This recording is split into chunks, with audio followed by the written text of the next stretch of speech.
बिहार में एनडीए में जमकर सिर फुटौल, अध्यक्ष पद पर भिड़े बीजेपी और जेडीयू, मची खलबली।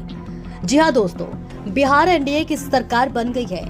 बिना किसी शोर शराबे के मंत्रियों को विभाग बांट दिए गए। दिखाने की कोशिश हो रही है कि कोई टकराव नहीं है, लेकिन अंदर खाने में जबरदस्त तनाव दिख रहा है। दोस्तों, बीजेपी और जेडीयू दोनों ही अपना विधानसभा स्पीकर बनवाने की कोशिश में जुटे हुए हैं, क्योंकि बिहार में जो सियासी हालात बन गए हैं उसमें विधानसभा स्पीकर का पद सबसे ज्यादा महत्वपूर्ण हो चुका है, क्योंकि गठबंधन सरकार में विधानसभा अध्यक्ष की भूमिका सदन की कार्यवाही के संचालन के साथ ही शक्ति संतुलन का केंद्र भी बन गया है।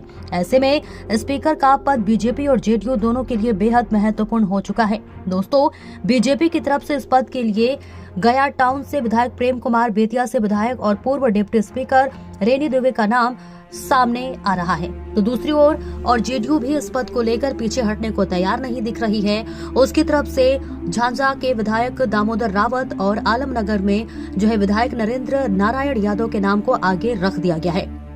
दोस्तों, जेडीयू का कहना है कि विधान परिषद में सभापति पद पर बीजेपी के पास है, इसलिए विधानसभा अध्यक्ष की कुर्सी जेडीयू को मिलनी चाहिए। गठबंधन के लिए ये सही भी रहेगा, तो बीजेपी इस पे सहमत नहीं है। यानी विधानसभा स्पीकर पद को लेकर पेच पूरी तरह से फंस चुका है। तो सवाल ये है दोस्तों कि चुनाव नतीजों पर भी उठ रहे हैं कि जन स्वराज के चीफ प्रशांत किशोर से जब इसे लेकर सवाल किया गया तो उन्होंने कहा कि चुनाव नतीजे महीनों तक चली।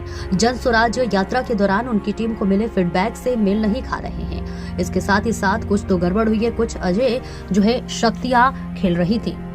इसके साथ ही साथ जिन पार्टियों को लोग मुश्किल से जानते थे उन्हें लाखों वोट मिले। कुछ लोग कह रहे हैं कि ईवीएम में छेड़छाड़ की गई है। मेरे पास कोई सबूत नहीं है, लेकिन कई चीजें मिल नहीं खाती। कुछ तो गलत हुआ है, लेकिन हमें नहीं पता कि क्या हुआ है।